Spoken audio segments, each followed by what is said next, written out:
It was a 2-for-1 special for Lewis Green. He went up against Dexter and he lost, and then he went up against Isaac and he definitively lost. Welcome back, guys, to Fog Entertainment. If it was a boxing match, I think it would be fair to say that Dexter probably beat Lewis Green on points, but when it came to Isaac, it was a vicious knockout, brother. Was it a unanimous knockout? Well, I mean, yeah, man, Lewis Green sleeping with the fishes. Good night to him. But tell you what, Dexter, he didn't want to kill him, so he was sabotaging his life via mail and email. And this guy got a bullet delivered straight to him for Isaac. I just want to point out there's no such thing as a unanimous knockout. But anyway, it's episode 3, season 7. Well, that's certain. No one's going to argue that. It's episode 3, season 7. Buck the system. We know that Dexter's got a killer instinct inside him. He's not got the code though to fit Lewis Green, but I guess Isaac, he doesn't go by a code. If he wants you dead, you're dead. My dark passenger must be the wee retard in my brain. Come out with that word. Unanimous knockout.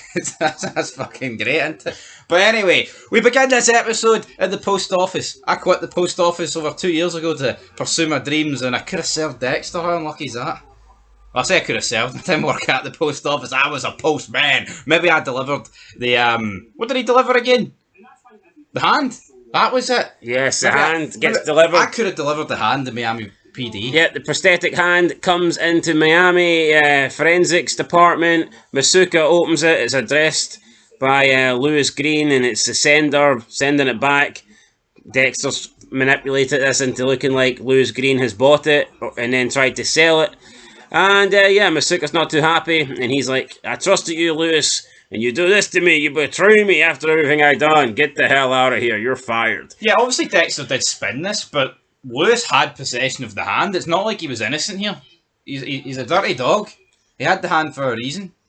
Yeah, so I mean, technically Dexter spun it a certain way, but Lewis is still dirty. Yeah, Lewis bought it in the first place, then pretended he didn't have it, and then for some weird reason sent it to Dexter. So it's not like Dexter completely went out of his way to plant evidence on Lewis Green like he did that time with his former partner, making him out to be some sort of, child pornography kind of loser. Like, he planted that information on his laptop. I mean, Dexter's just basically showing Masuka the truth here. Yeah, and as for the second bit of damage he done to Lewis, he sends Jamie a video of Luis with a hooker. And again, he's not really doctoring it, he's just bringing things to light. Yeah, no. Now, Lewis says, he's trying to ruin my life, it's Dexter. He says that it was from a long time ago, but Jamie's like, you're wearing the shirt that I bought you for your birthday, dumbass. It would have been a dirty move for Dexter if it was like 10 years ago or something. But then he says it's not cheating if you pay for it. Which I've never heard that one before. Which is the doubling down of all double downs, but it's not really having that. It's more like double one, I think, to be fair. Lewis Green tries to talk his way out of it, but that does not happen, so... And then, what we do, right, so we cut to a morning briefing. Dexter is annoyed by Big Masuka, because Masuka's like, what's she staring at you, bro? And he kills him. But it turns out it's imagination. Fun fact, right, I remember seeing a short, like 2 years ago, Dexter kills Masuka, season 7, episode 3, and I was bricking this episode, but that's good then, isn't it? Oh! It was just a fucking lie. Aye. I didn't actually watch it, I just seen the title of the short and I was like, oh, for fuck's sake, he kills him. But see where I seen, like, obviously you see the thumbnail of the clip. I was like, but that's in the briefing room. How could he get away with it when there's all those people standing there? True. Turns out it's just his imagination running wild, brother. I'm sure Dexter's killed a lot of people with his imagination. Dexter, we get introduced to Ray Speltzer, who is a convict who has apparently, according to Dexter, killed 2 women, but there's no proof. This guy's back out in the streets.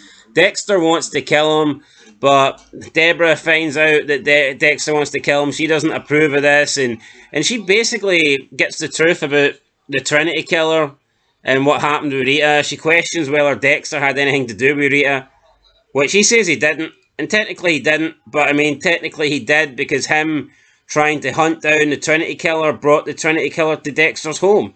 So, yeah, you know what, Debra, it sounded like she was being an arsehole to Dexter, but really, if you break it down, I think what she was saying was true. I mean, this life that you're leading is you're going to get caught up, and it's going to come back, and it's going to affect your family. It already has with Rita, And who's to say the same thing could happen with Harrison? I mean, it bloody did in season 6, the finale.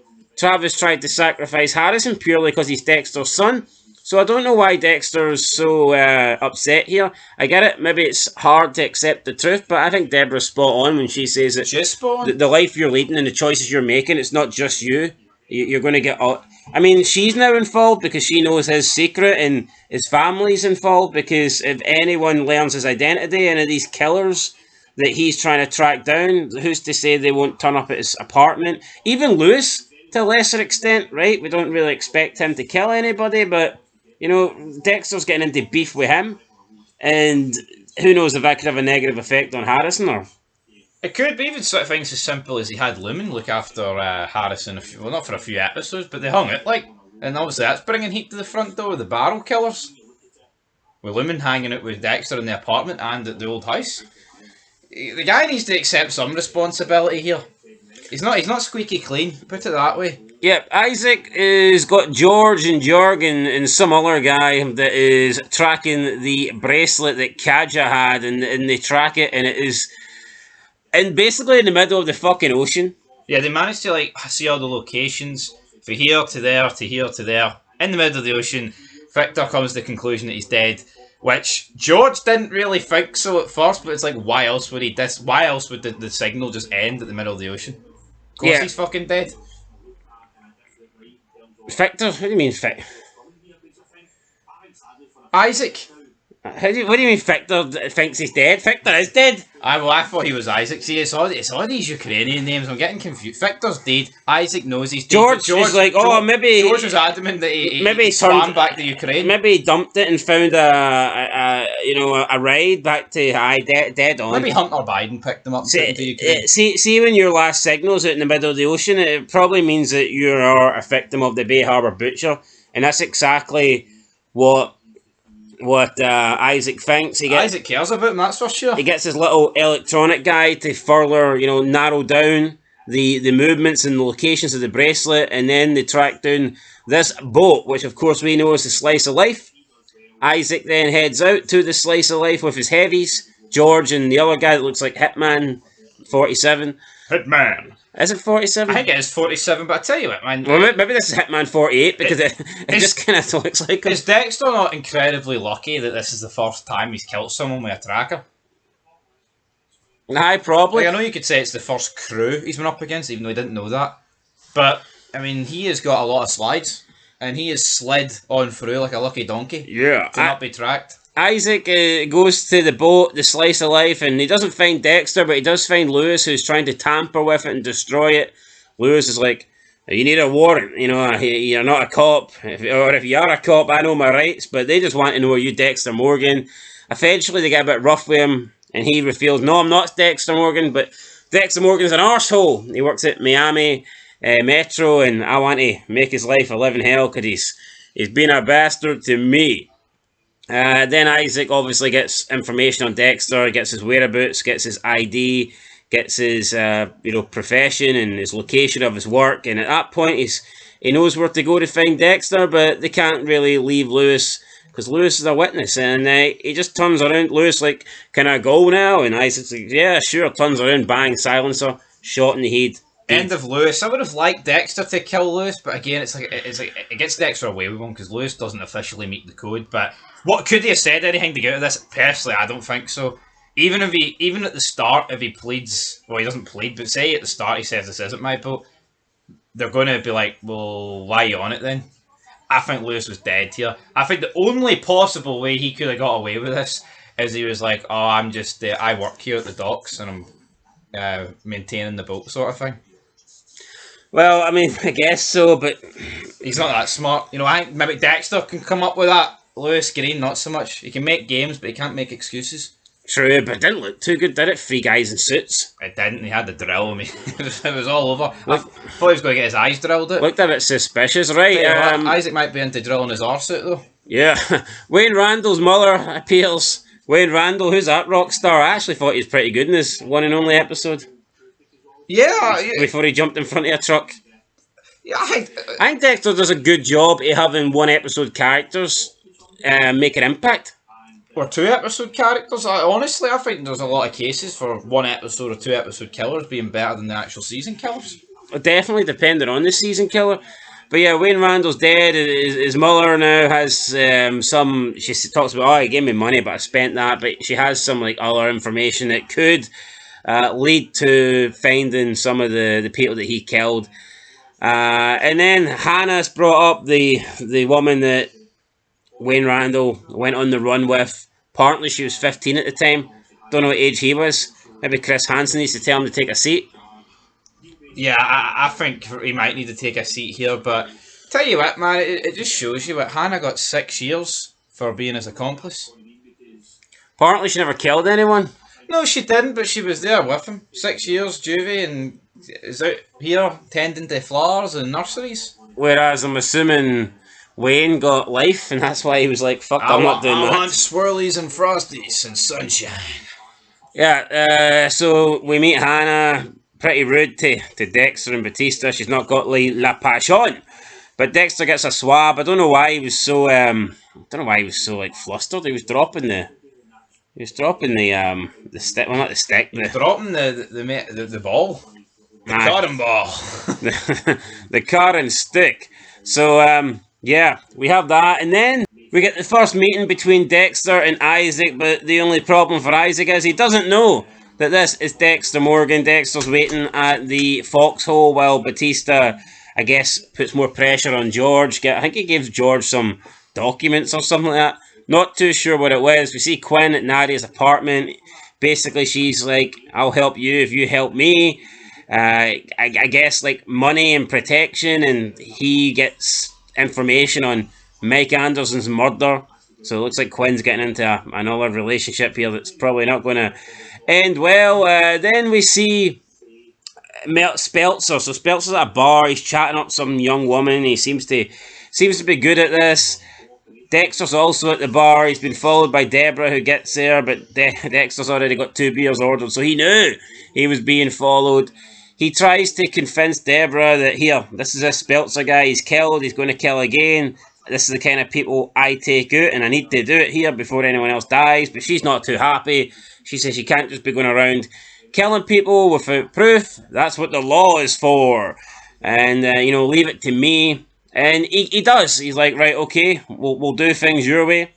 And they do things her way. She puts a couple of cops on Speltzer, but he doesn't appear to be doing anything. So the cops leave. And then he's got this woman, I believe is it Nina? I'm not too sure. Nina from the bar. She goes to Speltzer's house, but it's not even his house, it's just some abandoned place, and everything's wrapped up in plastic. And basically makes sense. He must like serial killers that chase people around abandoned factories and shit like that. Yeah. With rock music. He like drugs her, knocks her out, and then takes her upstairs, and he's built this maze. Yeah, he's literally built this maze. It would kind of remind you of like Saw, but with like heavy music playing and lights flashing, and I guess you need to run from one way to another. It's like an escape room, or like a Saw escape room with no clues really. You just need to fucking find a way out. Weird situation, scenario. She doesn't find a way out, but Debra goes over, she gets involved. Speltzer's about to kill her. Dexter makes the save. But while he's attending to his sister, Speltzer gets out of there, and they find the dead body of the woman. So, tell you what, though, I said it last season with the trap in the nursery with the woman with the Doomsday Killers. Imagine you could get Dexter going against the Jigsaw Killer. I think it would be great. It would be phenomenal. Crosswords like that. Because I tell you what, see this Speltzer guy, I think he is a bit too hot-headed, and it's not exactly the most calculated moves of all time, but I think this guy could have worked as a seasoned killer.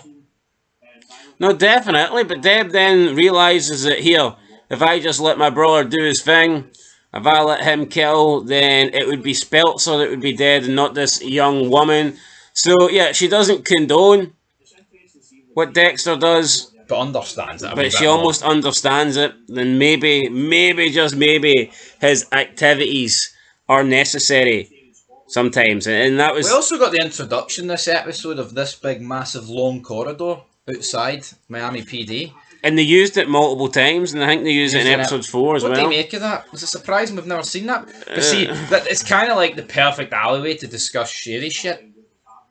Well, everything Dexter's discussing these days is pretty It's almost shady. like the alleyway that you could imagine Trinity standing at one end and Dexter at the other, and they just walk and meet in the middle. Hello, Dexter. Yeah, so that was it. Speltzer, decent wee bad guy. Not over yet. Yep, finding out more about the Ukrainians, and obviously Dexter and Debra's relationship continues to strain. Lewis got killed off. Masuka not too happy that an intern has screwed him. I mean, probably wanted Ryan to screw him, but not too happy with the way Lewis screwed him.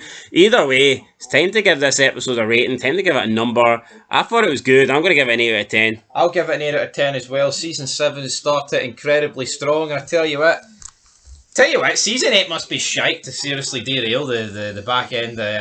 Fucking is. So they've dropped the ball there, haven't they? Aye. So what do you think? Say Season 8 was as good as Season 4, for example. Is Dexter the greatest TV show that ever lived? Or in the conversation, at least? It's up there. I'm not looking forward to Season 8. But when you have a pretty bad season in 5 and then a fucking disastrous season in 8, then oof. No, but I did the episodes for 5, right? The average episode rating we gave was like 6.71. That's not bad. True. It won't be 6.71 in season 8, I'll tell you that right now. Anyway, guys, that's it. Till next time. 8 out of 10. Peace.